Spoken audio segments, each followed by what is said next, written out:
안녕하세요. 프랙티쿠스 출판사 대표 장승진입니다. 오늘 키워드 스피킹 방송의 주제는 북한의 비핵화인데요. 저희가 이 방송을 남북 정상회담 그리고 미북 정상회담 발표가 있기 전에 녹음을 했습니다. 그래서 일부 내용은 현 상황과 조금 맞지 않는다고 느끼실 수가 있을 것 같습니다. 감안해서 들어주시기 바랍니다. 안녕하세요. 프랙티쿠스 출판사 대표 장승진입니다. 오늘 키워드 스피킹 방송을 시작하겠습니다. 오늘도 역시 맷 선생님과 함께 시사 이슈를 정해서 영어로 표현하는 법을 익힐 텐데요. 오늘 주제는 북한 비핵화에 대한 상반된 견해로 정했습니다.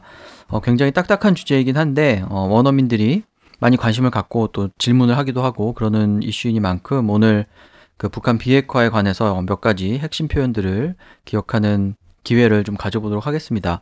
오늘 방송은 그 서머리 부분이 없이 그냥 우리가 이 이슈에 대해서 많이 하는 얘기들 중심으로만 살펴볼 텐데요. 제가 세 가지 중요한 이슈를 정했고요. 그 이슈에 대해서 정치적인 입장에 따라서 서로 상반되는 견해를 어떻게 말하면 좋을지 보겠습니다.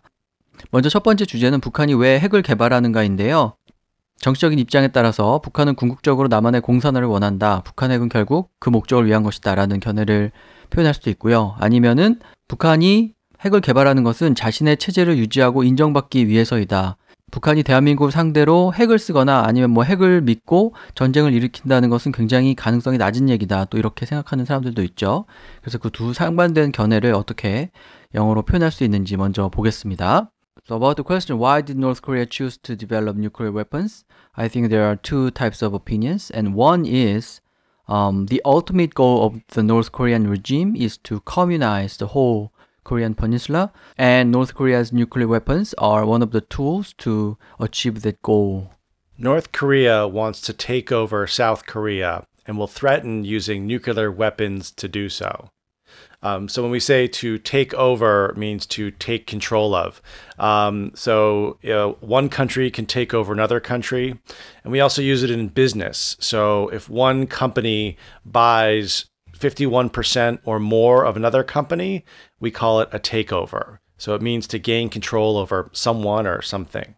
네, 궁극적으로 남한을 공산화하려고 하는 것이다. 이런 의미에서 공산화하다라는 뜻을 지닌 communize 동사를 쓸 수도 있고요. 아니면 이제 맷 선생님 말씀하신 것처럼 지배하다, 인수하다, 집어삼킨다 이런 의미로 take over를 쓸 수도 있죠. 그래서 take over South Korea 하거나 communize the whole peninsula 이런 식으로 얘기를 하면은 한반도 전체의 공산화가 목적이다 이런 뜻이 되고요. 그 다음에 그 목적을 실현하기 위해서 핵을 개발하는 것이다 라고 할 때 그 목적을 실현하기 위한 tool, one of the tools, 하나의 수단이다 이렇게 저는 말씀을 드렸고요. 맷 선생님이 말씀하시는 것처럼 to do so, 그렇게 하기 위해서 threaten using nuclear weapons, 핵무기를 사용하겠다고 위협을 한다 이렇게 또 표현을 할 수도 있겠죠. 그래서 한반도 전체를 공산화한다는 말하고 그 다음에 그런 목적을 달성하기 위한 수단이다라는 말을 어떻게 표현하는지 보시면 되고요. 자, 그에 반해서 북한이 핵을 개발하는 것은 자신의 체제를 유지하고 인정받기 위한 것이지 실제로 남한을 상대로 핵전쟁을 일으키거나 한다는 것은 상당히 실현 가능성이 낮은 이야기다 이렇게 생각하는 사람들도 있죠. But on the other side, if you're on the liberal side or a little nationalistic side, you can say North Korea develops nuclear weapons to maintain their own regime. So it's unrealistic that North Korea will wage a nuclear war against South Korea or try to invade South Korea by using those weapons. Although North Korea has nuclear weapons, the chances of a nuclear war are very slim. North Korea only has nuclear weapons as an insurance policy to maintain their sovereignty. So I have two things here. I said the chance of nuclear war are very slim. So, you can say the chances are very high, the odds of something happening over 70%. Or you could also say the chances are very low of something happening, like the chances it's going to rain today are very low, maybe under 30 or 20%. But when we say the chances are very slim, that is a very low percentage. I would say maybe from 10% and below that something's going to happen. So is it going to rain today? No, chances are very slim. Means it's not going to happen, or the chances are very, very small. Next, I said that North Korea only has nuclear weapons as an insurance policy to maintain their sovereignty. So sovereignty is when you have kind of full control over your own nation. You've supported yourself with the military and the government. You don't need any outside help. But when we talk about an insurance policy, everyone has a car insurance policy or a life insurance policy, but an insurance policy is something someone has to kind of hold power against something or to have safety against something. So North Korea holds nuclear weapons and as an insurance. So if anything bad happens, they can release those nuclear weapons and protect themselves. So that's another way of using the word insurance. 네, 체제 유지용이다. 이 말을 하기 위해서 자신의 어떤 정권, 체제 이런 것을 regime이라고 얘기하죠. 그래서 regime을 maintain, 유지하기 위한 것이다. 그렇게 얘기해도 되고요. 아니면 그 매스님이 말씀하신 것처럼 sovereignty라는 단어가 있죠. 그 보통 외교에서 어떤 주권을 가진 국가의 주권을 얘기하는데 자신의 주권을 유지하기 위해서라는 의미로 maintain their sovereignty 이렇게 표현을 하는 거죠. 그래서 regime이나 sovereignty라는 단어를 활용을 하시고 그 다음에 체제를 유지하기 위한 어떤 하나의 보장 수단 같은 것으로 생각하고 핵을 개발한다라는 의미로 insurance policy라는 표현을 쓰셨는데요. 여기서 policy는 우리가 잘 아는 정책이라는 뜻이 아니고 insurance하고 같이 쓰일 때는 보험 상품을 말하죠.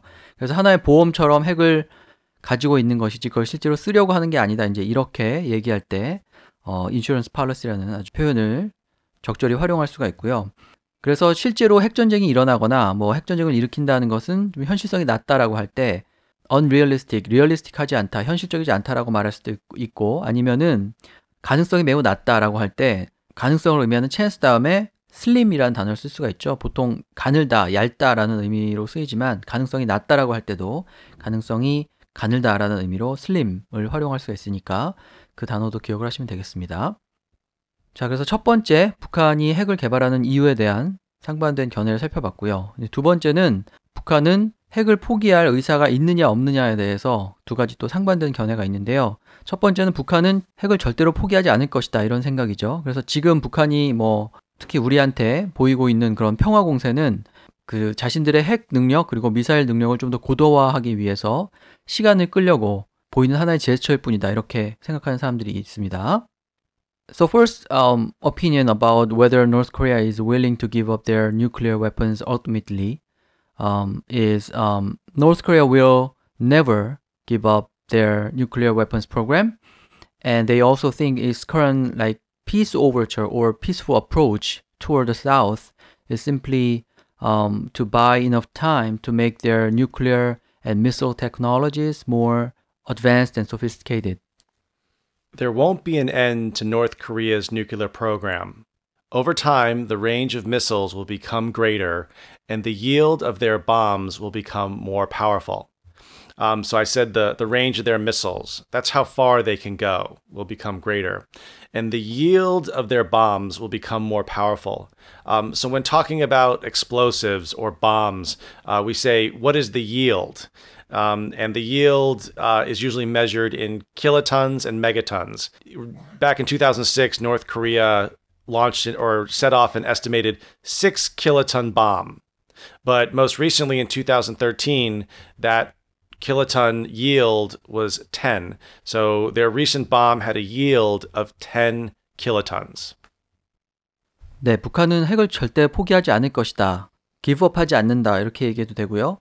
북한 핵 프로그램에는 끝이 없을 것이다 라는 의미로 There won't be an end to North Korea's nuclear program 이렇게 말할 수도 있죠. 그 다음에 결국 지금 자신의 핵과 미사일 능력을 고도화하기 위해서 시간을 벌려고 하는 거다라고 말할 때 뉴클리어 테크놀로지나 미사일 테크놀로지를 좀 더 세련되게 만든다 이런 의미로 sophisticated 이렇게 얘기해도 되고요. 좀 더 발전시킨다라는 뜻으로 advance를 써서 발전된, advanced 이렇게 표현을 해도 되죠. 그래서 어떤 기술이라든지 프로그램 같은 게 더 고도화된다라고 말할 때 sophisticated 이런 표현을 쓸 수 있고요. 시간을 번다고 할 때는 buy time, 동사 buy를 써서 시간을 산다 이렇게 얘기하는 거죠. buy time 이렇게 말하면 되고 그 다음에 핵 능력을 좀 더 고도화한다고 할 때 아까 매스님이 말씀하신 것 중에 yield라는 단어가 있었는데요. 산출물이라는 뜻도 있고 양보하다라는 뜻도 있는데 핵 능력의 결과적인 어떤 산출물 이렇게 생각을 한다면은 핵무기가 가지는 어떤 능력, 파괴력 그런 것을 또 yield라고 표현을 할 수도 있죠. 그래서 그 yield가 powerful해진다 이렇게 말을 하면은 핵 능력이 좀 더 발전한다 이런 의미가 되겠습니다. 자, 그래서 그렇게 북한은 절대로 핵을 포기하지 않을 것이다라는 주장이 있는 반면에 북한이 결국 원하는 것은 체제를 보장받는 것이기 때문에 미국하고 북한이 평화협정을 맺고 미국이 북한을 인정해 준다면은 북한은 핵을 포기할 수 있을 것이다. 이런 또 의견도 있죠. But on the other hand, there are people who think that because what North Korea ultimately wants is the acceptance of its current regime by the United States. North Korea will be ready to give up nuclear programs if the United States make a peace treaty with North Korea and acknowledge its regime. North Korea will halt its nuclear weapons program as long as a peace treaty is signed, and the United States will accept North Korea as a sovereign nation. So I mentioned that North Korea will halt its nuclear weapons program. So to halt means to stop. So what this sentence is saying is if a peace treaty is signed to end the Korean War officially, North Korea said it will stop developing its nuclear weapons. 네, 먼저 평화협정을 맺는다라고 할 때는 평화협정을 peace treaty 이렇게 말하죠. 그래서 peace treaty를 맺는다, make를 써도 되고요. 아니면은 어떤 평화협정에 서명을 한다 이렇게 말할 수도 있으니까 사인한다는 뜻을 지닌, 서명한다는 뜻을 지닌 sign을 써서 sign a peace treaty 이렇게 얘기도 되죠. 그 다음에 북한 체제를 받아들인다, 인정한다, 인정해준다 이렇게 말할 때 동사 accept를 써도 되고요. 아니면은 역시 인정하다라는 뜻을 지닌 acknowledge나 admit을 써도 됩니다. 그래서 acceptance 혹은 acknowledgement 이런 단어 명사형으로 활용할 수도 있죠. 그래서 이 세 단어를 같이 기억을 해 두시면 꼭 북한 문제뿐만 아니라 어떤 정권을 인정한다든지 받아들인다든지 그런 의미를 효과적으로 표현하실 수가 있습니다. 자, 그 다음에 비핵화와 관련해서 세 번째 질문은 과연 대화나 협력을 통해서 비핵화를 달성할 수 있느냐인데요. 먼저 비핵화가 되어야 협상을 할 수 있다고 주장하는 측이 있고 단계적으로 협상을 계속 진행하면서 비핵화라는 목표를 향해서 나아갈 수 있다. 또 이런 상반된 견해가 있죠. 그래서 먼저 북한이 핵을 가진 상황을 절대로 용납할 수 없기 때문에 북한이 지금 상황에서 핵을 동결한다면은 협상을 진행할 수 있다라는 생각은 매우 잘못됐다. 완전한 핵 폐기 약속을 할 때까지 미국, 일본하고 보조를 맞춰서 압박을 계속해야 한다. 이런 견해가 있죠. So about the way we achieve the goal of denuclearization of North Korea, we have also two different opinions. One is we should not condone North Korea's nuclear weapons under any circumstances. Halting North Korea's current nuclear program is not enough. For complete, verifiable, and irreversible destruction of the nuclear program, we should continue putting pressure on North Korea in close cooperation with the US and Japan. Some say that we can allow North Korea to keep its current stockpile of weapons, but we need to completely denuclearize the country and put constant pressure on North Korea to stop its nuclear program. So I said at first, we need to allow North Korea to keep its current stockpile of weapons. So we use this word if a person or a group of people or a country has a lot of guns, artillery, or nuclear weapons, we call it a stockpile, also known as an arsenal. So when you stockpile, you keep piling up weapons. So stockpile of weapons. So currently, North Korea has an estimated 9 to 11 stockpile of nuclear weapons. And then I said, yeah, we need to completely denuclearize the country. So to denuclearize means to take away its capability of nuclear weapons and maybe even nuclear power. And then they said to put constant pressure on North Korea to stop. So constant pressure can mean a lot of things. It can mean diplomatically, we can denounce them publicly, and we can also put economic sanctions. So if we keep up economic sanctions, we're putting constant pressure.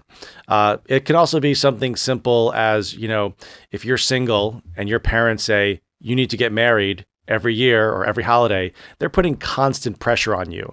So it can be verbal or it could be symbolic or physical. If someone wants you to do something, they will put constant pressure on you. 네, 그래서 핵을 가진 북한을 절대로 용인할 수가 없다. 그 일각에서 지금 북한이 더 이상 개발하지 않고 핵 동결을 한다면은 그걸 인정해주고 대화와 협상을 시작할 수 있다 이렇게 얘기하는데 그것도 안 된다 이렇게 얘기하는 거죠. 그래서 북한의 핵을 용인한다라고 할 때 condone이라는 조금 어려운 단어가 있는데요. C-O-N-D-O-N-E 용인한다, 받아들여준다 이런 뜻으로 기억을 하시면 되고요. 그 다음에 현재 상황에서 동결한다고 할 때 동결하다를 freeze라고 말할 수도 있고요.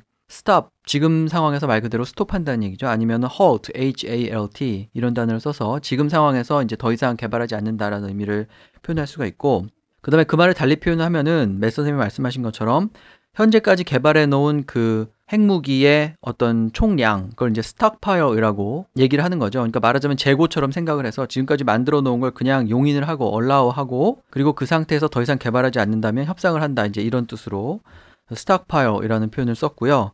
그 다음에 제가 한 말 중에서 complete, verifiable, irreversible destruction 이런 말이 나오는데 뉴스에 잘 등장하죠. 완전하고 검증 가능하고 회복 불능한 핵 능력의 파괴, 핵 제거, 그것을 CVID 앞자만 따서 그렇게 얘기하기도 하는데, 이 complete, verifiable, 그 다음에 irreversible 이라는 세 단어가 중요하니까 같이 묶어서 봐두시면 되고요.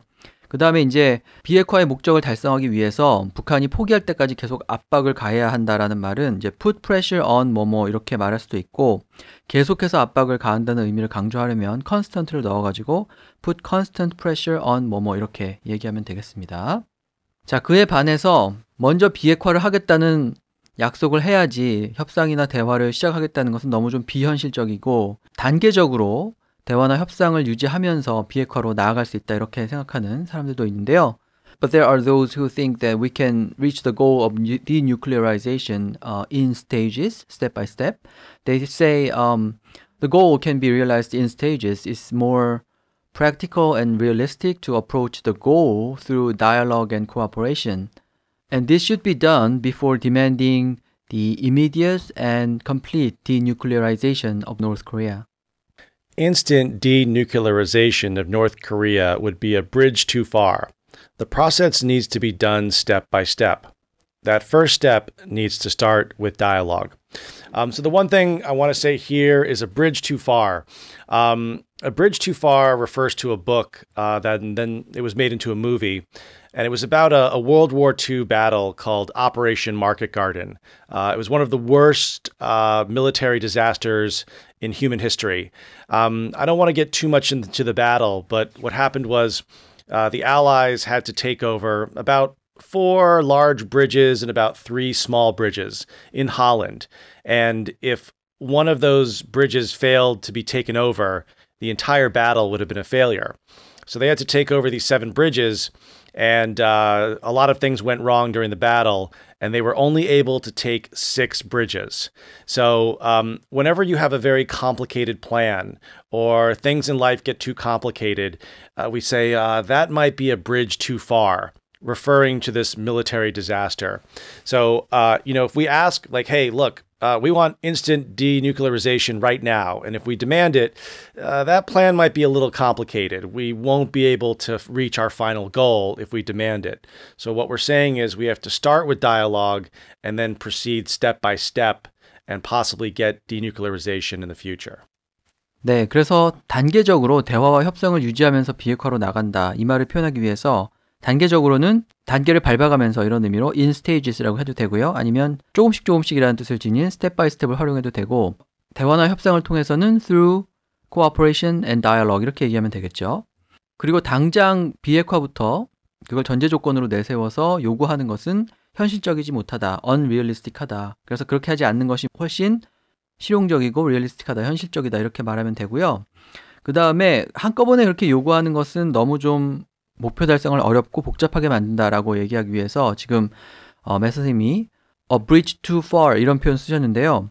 너무 멀리 있는 다리다, 이 표현은 지금 그 말씀하신 내용 들어보면은 2차 대전 당시에 그 네덜란드에서 있었던 마켓 가든 작전, 그러니까 Operation Market Garden 이렇게 얘기하셨는데, 그래서 한꺼번에 목표에 도달하려 한다고 말할 때 마치 그 마켓 가든 작전에서 마지막 가장 멀리 있는 다리에 한꺼번에 가려고 했던 것처럼 그것에 빗대어서 a bridge too far 이렇게 얘기할 수 있다는 거죠. 그래서 그 표현도 관용 표현으로 기억을 해두시면 되겠습니다. 자, 그래서 오늘 그 북한 비핵화에 관한 얘기 해봤는데요. 좀 딱딱한 주제이긴 한데 서로 상반되는 입장을 잘 정리를 하려고 노력을 했으니까요. 저희가 그 홈페이지나 블로그에 올리는 자료를 보시고 관련된 표현을 기억을 해두시면 될 것 같습니다. 자, 그럼 오늘 방송은 이것으로 마치고 다음 시간에 다른 주제로 뵙겠습니다. Thanks for listening, guys. We'll talk to you next week. Bye-bye.